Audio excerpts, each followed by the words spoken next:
Salutations enfants de la Terre et bienvenue dans le voyage de Léa, le podcast qui vous emmène dans une exploration hors du commun.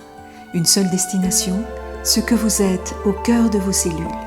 Je m'appelle Erin, je suis la créatrice de la marque Tenso et des baumes sonores et je suis la tour opératrice de ce voyage, un peu spécial. Léa est maman et entrepreneuse. Elle a entrepris cette plongée au cœur de l'incarnation. Et avec les baumes sonores, elle a décidé d'aller plus loin, en explorant sa propre matière vibratoire à travers son corps physique. Dans cet épisode, nous abordons la 18e étape de ce voyage. Léa nous raconte sa traversée intérieure avec le baume sonore numéro 11, dédié aux mains et aux bras. Vous êtes les bienvenus à bord. Pensez à vous abonner et à partager ce podcast. Bonjour Léa. Bonjour Erin. Après toutes les étapes que tu as traversées, le processus de transformation s'ancre maintenant dans la matière, avec non seulement un déménagement en cours, mais aussi une grande fluidité et une vraie liberté intérieure. C'est donc une boucle magistrale qui se boucle pour toi, à l'image du signe de l'infini dont on a parlé et dont les deux boucles se croisent et se rejoignent au centre, au point zéro. Car tu es rendu là, Léa, à ce point d'équilibre parfait, ce centre où tout converge, où tout se crée et se recrée en permanence. Ce centre constitue aussi le cœur de ta nouvelle demeure, épurée et minimaliste, dans laquelle tu peux être avec toi et rien qu'avec toi. Ce retour à l'essence que tu es te ramène inexorablement à l'essentiel, à la simplicité et au présent. C'est donc le moment parfait pour apprécier le chemin parcouru et savourer chaque étape de ce beau voyage, qui a parfaitement joué son rôle pour t'aider à réintégrer ta demeure corporelle, à la nettoyer, à la désencombrer, pour te ramener au centre, là où siège le maître, avec une plus grande conscience de qui tu es. L'espace est devenu disponible, créant un vide qui aujourd'hui s'est mué en plénitude. Et cette plénitude ne laisse aucune place pour le doute, l'insécurité ou la crainte. De plus, cette plénitude te permet de vivre corporellement et au point zéro toute libération énergétique sans que l'ego puisse la rattacher à une émotion quelconque, une histoire ou un repère dans le temps. Toutes les conditions sont manifestement réunies pour former la coupe dans laquelle peut se déverser la source en toi. C'est ce qui nous a amenés au baume dédié aux mains et aux bras. Alors, que s'est-il passé pour toi avec ce baume sonore ? Je me sens effectivement remplie de plein de belles choses et je sens et je savoure cette plénitude intérieure et c'est vrai que tu le mentionnais en introduction, là j'apprécie le chemin parcouru et la personne que je suis devenue aujourd'hui parce que c'est tellement différent en termes de qualité intérieure et de ressenti de mon être de ce que j'étais au début de ce voyage. Alors cette semaine a été très dense. Dans les faits, j'ai finalement quitté la maison de Stéphane après avoir fait mes cartons et je suis en transition dans une autre maison avant de pouvoir emménager dans mon propre appartement début juin. Donc c'est vraiment un nouveau chapitre et je suis extrêmement heureuse d'être dans mon espace, de me retrouver des moments où je suis seule, de vraiment me remplir de moi-même dans ces moments-là où je prends le temps de m'étirer, de faire de la danse, de mettre de la musique, d'être vraiment en présence de moi-même. Donc, c'est vraiment le gros tournant de cette semaine. J'ai aussi pratiqué l'écoute du baume vraiment dans un état de présence à mon corps et de conscience où je me laissais en fait envahir et vraiment vibrer globalement par le son, comme si j'étais du liquide et on parlait en fait de cette coupe qui est remplie et c'est vrai que je me sentais en fait être vibrante dans cette plénitude intérieure, donc c'était vraiment une sensation très très agréable. Et il faut dire aussi que j'ai rencontré quelqu'un avec qui je partage des moments qui sont vraiment sous le signe de l'échange, du donner, du recevoir, mais aussi du charnel, de la sensualité et de choses qui sont vraiment du baume pour mon corps, du baume pour mon être. Tout ça se chevauche en même temps, parallèlement à une reconfiguration générale de toute ma famille, parce que on était tous un peu liés à nos lieux de vie. Donc, il y a ma mère, Stéphane, mon ex-conjoint, le père de mon fils. Et aussi de manière intéressante pour mon fils, alors une petite problématique de santé sur le plan de la gorge et de l'oxygénation qui va faire en sorte qu'il va sûrement se faire opérer. Et donc tout ça est arrivé durant cette semaine bien remplie, c'est le moins qu'on puisse dire. Alors, pour ce qui est de la structure familiale générale, on va reprendre l'image du Mikado. Où tous les bâtonnets sont imbriqués. Alors, il y a des bâtonnets qu'on peut retirer, mais qui ne font pas bouger la structure. Et puis, il y a des bâtonnets que l'on retire, et là, c'est tout l'édifice qui s'écroule, ou en tout cas qui se remet à plat. Et c'est le cas actuellement, puisqu'il y avait beaucoup de liens d'interdépendance qui étaient totalement inconscients, ou en tout cas, aucun d'entre vous ne mesurait la puissance de ces liens qui étaient actés dans la matière à travers des co-responsabilités dans les logements des uns et des autres. Donc, le seul être qui se libère va remettre en question toute la structure familiale. C'est inévitable. Tu vois, c'est aussi l'image de ce galet que l'on jette à la surface de l'eau avec ses cercles concentriques. Donc, il y a le point d'impact qui est toi, c'est-à-dire l'être qui se libère, et le premier cercle, c'est le cercle des proches. Mais il y a des cercles concentriques de plus en plus larges, de plus en plus éloignés. Mais l'onde générée par l'être qui se met en mouvement est colossale. Mais pour l'être qui se met en mouvement, le rayon d'action n'est pas identifiable. Il va voir simplement ce qui bouge autour de lui, mais pas au-delà. Donc là, en l'occurrence, c'est une remise en question de toute l'organisation familiale. Chacun était partie prenante et en même temps n'était pas fondamentalement libre. Alors là où c'est intéressant, c'est que chaque fois qu'un être reprend possession de son territoire, eh bien l'autre est renvoyé, j'ai envie de dire manu militari, à son propre territoire. C'est ça qui est vécu de manière un petit peu violente pour l'entourage qui n'a pas choisi la liberté. Mais c'est un juste retour des choses, en réalité. C'est un ajustement. Pas confortable pour l'entourage, mais absolument salutaire. Et c'est intéressant de voir qu'au moment où toi, tu prends possession de ton espace dans la matière, avec un nouveau lieu de vie qui est là en préparation, à ce moment-là, ton fils doit être opéré pour que lui puisse respirer pleinement, ne plus être contraint dans son mouvement respiratoire. Et la respiration est étroitement liée au territoire. Quand quelqu'un ne respire pas bien ou a une toute petite respiration comprimée, on peut dire qu'il est rendu soit à la chambre de bonne, soit au placard à balai de son territoire. C'est très lié au territoire. Donc lui, de son côté, tu vois, il est en train de se réapproprier son espace pulmonaire pour pouvoir respirer lui aussi à plein poumon. Et l'opération qu'il doit subir intervient au moment où toi, tu es en pleine émancipation.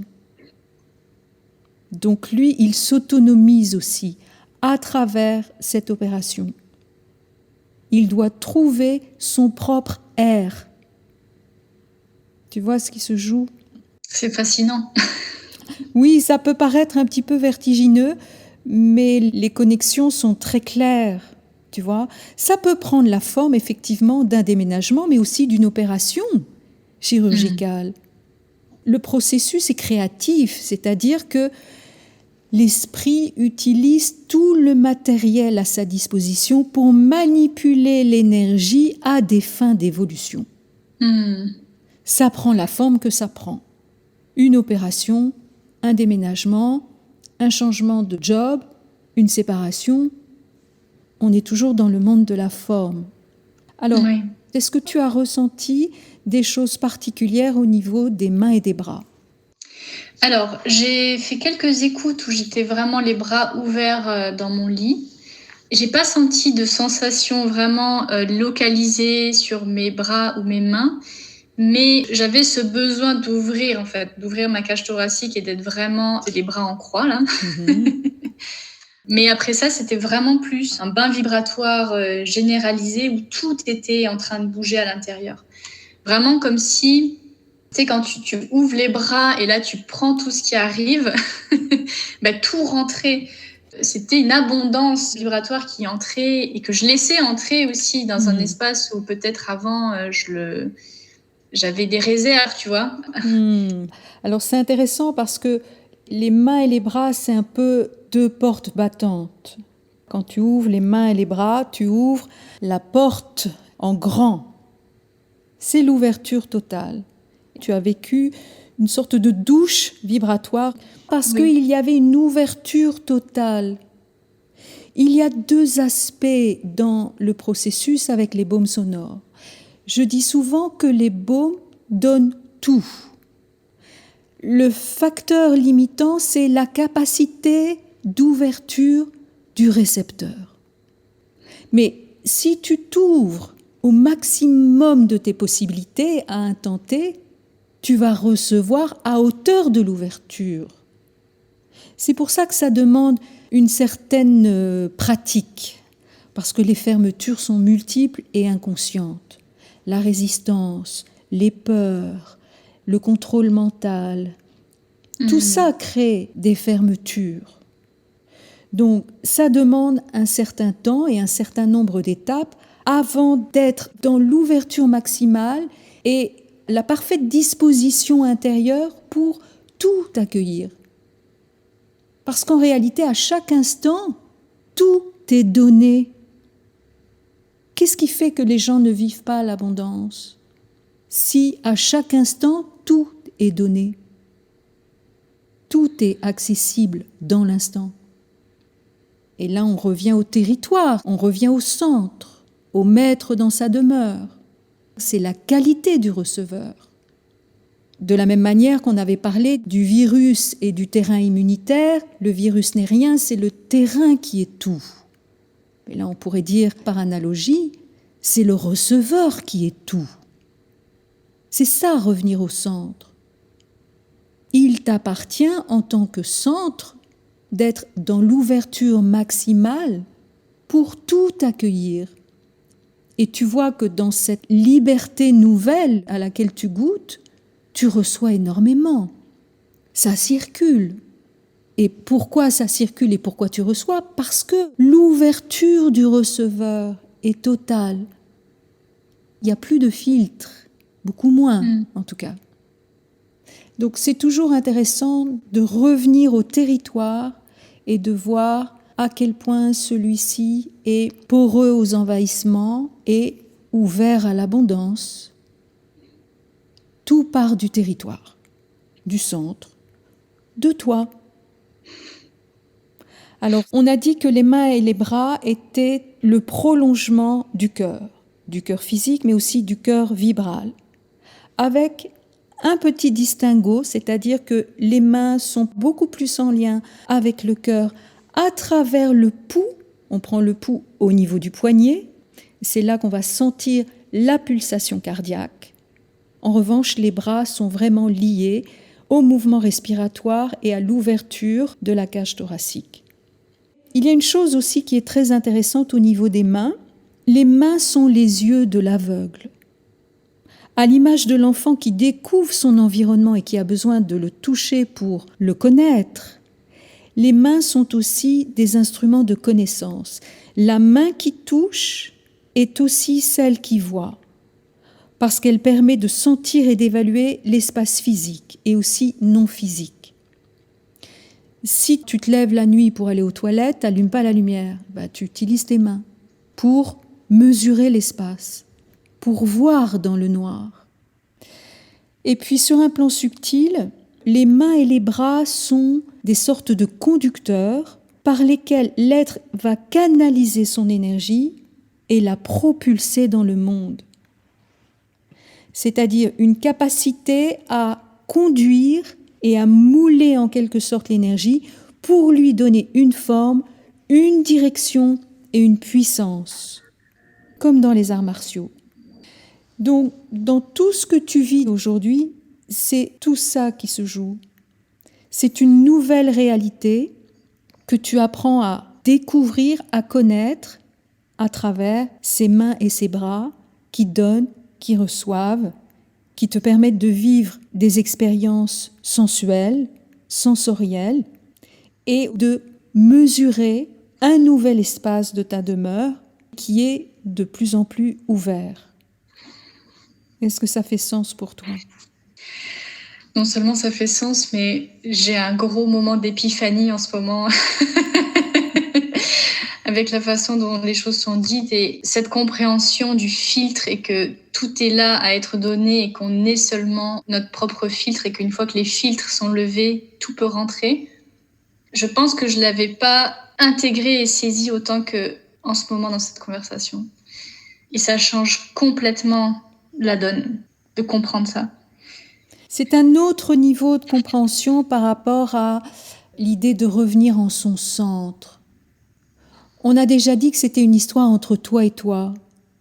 Mais quand on s'intéresse à la qualité du receveur, on est au même endroit. Oui. C'est toujours une histoire entre toi et toi. C'est des problèmes d'autorisation ou de non-autorisation, consciente ou inconsciente. De la même manière que le virus n'est rien, c'est le terrain qui est tout, c'est celui qui reçoit qui est tout. Si tu considères que l'énergie est abondante en permanence, qu'est-ce qui bloque ? Qu'est-ce qui peut bloquer son flux dans une réalité pour créer des formes nouvelles et sans arrêt, parce que ces formes se renouvellent sans arrêt. On a dit que les formes étaient simplement des encapsulages. Les formes servent à canaliser une vibration en lien avec ta vibration en l'occurrence. Mais sitôt que ta vibration évolue, les formes qui ont été créées doivent imploser pour s'ajuster à la nouvelle vibration qui est la tienne. Et c'est ce que tu as vécu tout au long du voyage. Un changement vibratoire qui amène la destruction d'anciennes formes pour créer des formes nouvelles.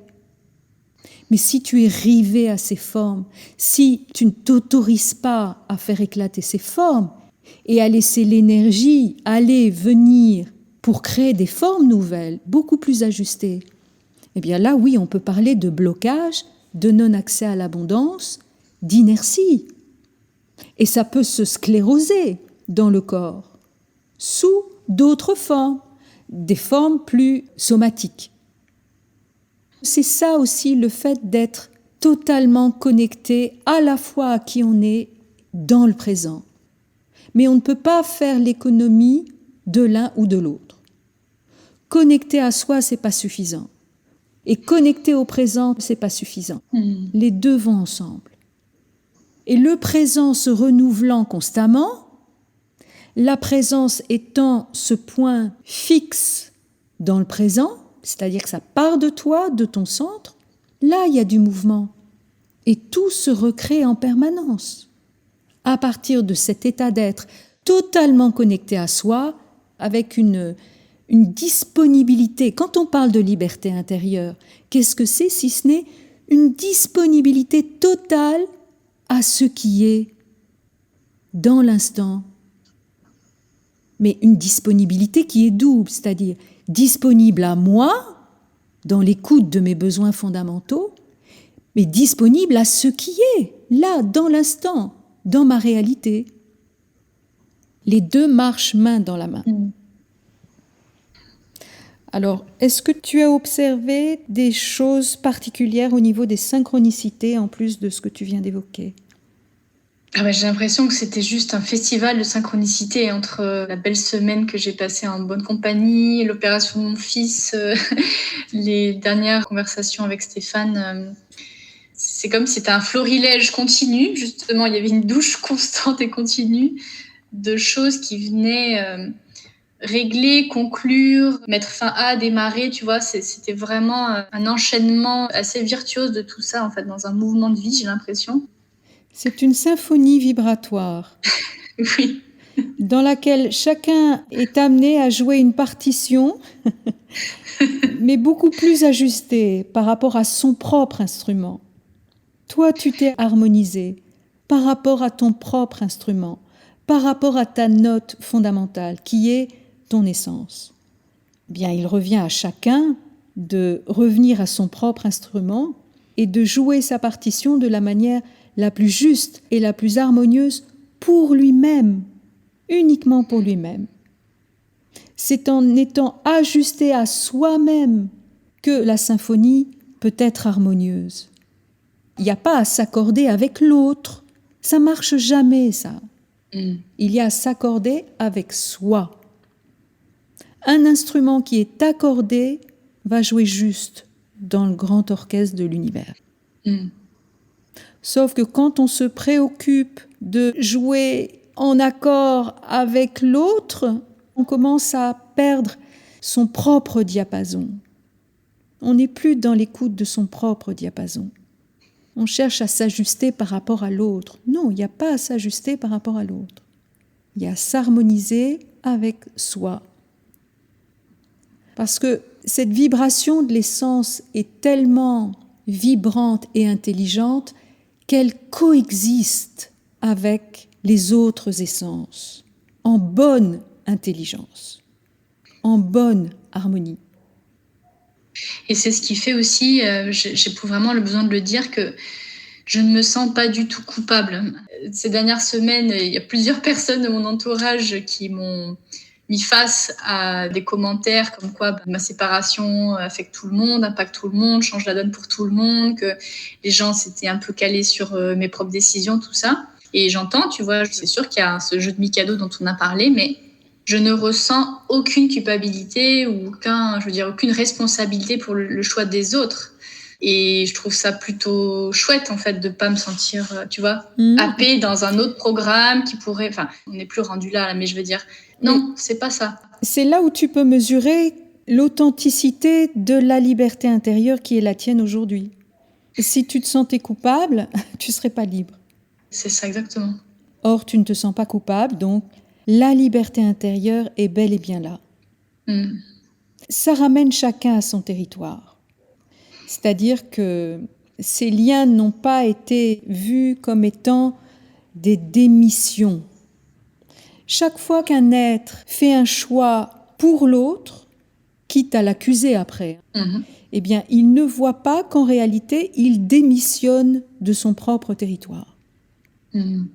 C'est-à-dire qu'il ne sait pas qui il est, donc son territoire n'est pas identifié, ses limites ne sont pas connues, ses besoins fondamentaux ne sont pas reconnus non plus. La seule chose que l'être peut faire, c'est tenter de répondre aux besoins de l'autre. C'est tout ce qu'il peut faire. Et sitôt que l'autre fait d'autres choix, on se retrouve un petit peu le bec dans l'eau. Mais c'est à chacun de revenir à lui-même, d'apprendre à réouvrir son espace intérieur, à revenir sur son territoire pour identifier ses besoins fondamentaux et commencer dès maintenant à les honorer, au lieu de chercher à satisfaire les besoins de l'autre. C'est là où l'être centrique intervient. L'être centrique n'est plus assujetti ou subordonné à l'énergie ou à la conscience de l'autre. Et là, tu vois que dans ces liens d'interdépendance, il n'y a pas de centricité. Je vais aller plus loin, il y a un problème fondamental d'identité profonde.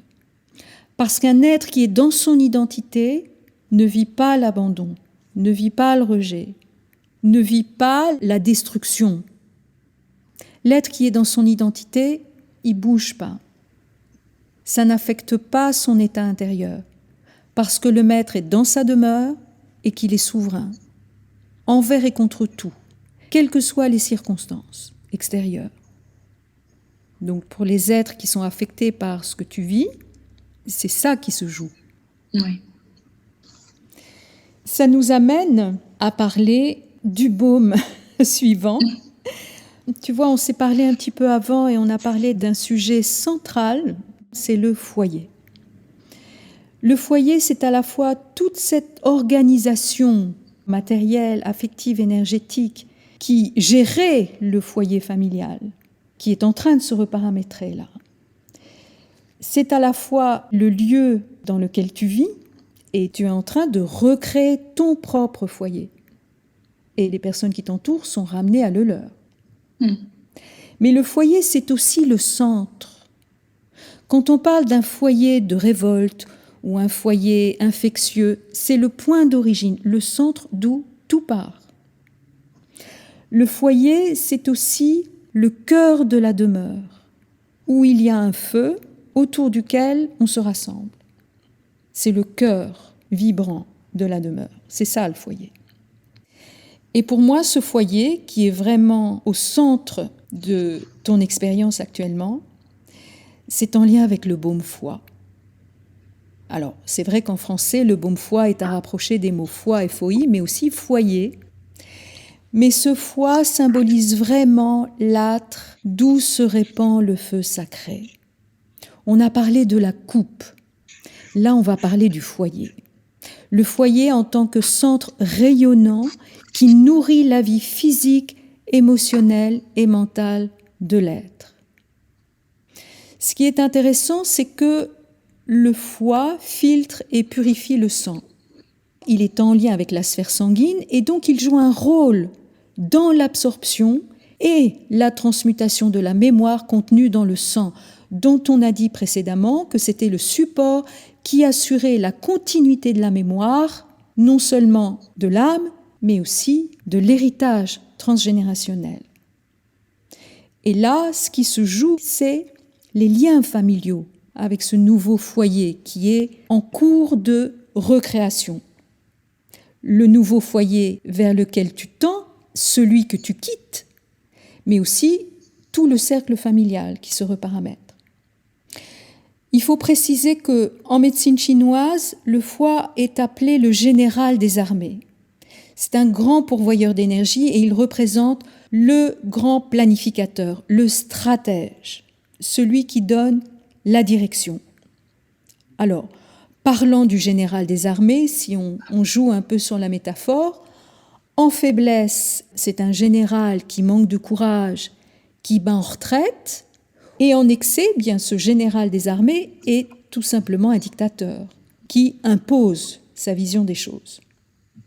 En équilibre, ce foie, ce général des armées, est l'incarnation du courage, de la volonté et de l'affirmation de soi. Le foie est aussi très en lien avec la transformation et la régénération. Et c'est vraiment la trame de ce voyage aujourd'hui. Processus de régénération et de recréation. Et cette étape ne peut intervenir qu'après toute cette phase longue, fastidieuse et douloureuse parfois, qui nécessite de nettoyer, de purifier le terrain, de le désencombrer et de le réouvrir. On en est là. Donc c'est une énergie de feu créateur, de feu sacré, de feu qui donne la puissance du général, le courage, la volonté, l'affirmation de soi. Je montre la direction, je donne le cap. Est-ce que ça te parle ? Oh oui, ça m'enthousiasme. Oui, je pense qu'il arrive à point nommé, enfin tous à chaque fois, mais disons qu'à chaque fois qu'on se parle et qu'on débriefe un petit peu sur là où tu en es, je me garde toujours de projeter des perspectives sur l'étape d'après. Je reste toujours connectée à ce que tu vis. Mon but n'étant pas de précéder le mouvement de l'énergie, mais au contraire d'écouter son impulsion et de soutenir ce mouvement. Plutôt comme un voilier qui suivrait la direction du vent et qui ouvrirait la voile adéquate. C'est ce qu'on a fait tout au long de ce voyage. Sentir la direction du vent, accueillir le mouvement de l'énergie, l'écouter et soutenir la direction en dressant la voile adéquate. Le foie est la voile qui va s'ouvrir pour toi. Et ça souffle. Je sens la voile bien gonflée. Eh bien, c'est pas sans rappeler mes origines marseillaises et le petit Mistral qui faisait avancer les bateaux lors des régates. Oui, c'est ça. Et maintenant, Léa, si tu devais résumer en un mot ou en une phrase ton expérience avec ce baume, qu'est-ce que tu pourrais en dire ? Je dirais le mot ouverture. J'ai vraiment cette ouverture vers l'horizon et c'est le mot qui m'est apparu avec une immense clarté. On peut dire que tu as le vent en poupe, Léa. C'est ça. Donc, droit devant, matelot. Merci pour ce partage, Léa. Je te souhaite une belle intégration, bon vent, et je te dis à tout bientôt pour faire le point sur la suite de ton voyage. À très vite. Merci, à très vite. Si vous aussi, vous avez envie de vous lancer dans cette aventure intérieure, rendez-vous sur le site de la marque Tenso pour découvrir l'univers des baumes sonores ainsi que toutes les ressources mises à votre disposition. N'hésitez pas à poser vos questions ou à demander un conseil personnalisé. Je me ferai une immense joie de vous guider. Sur ce, enfants de la Terre, je vous donne rendez-vous pour la prochaine étape du voyage de Léa. Et rappelez-vous, le plus beau voyage est celui qui vous ramène à vous, dans votre centre, au plus près de votre essence fondamentale. À très bientôt.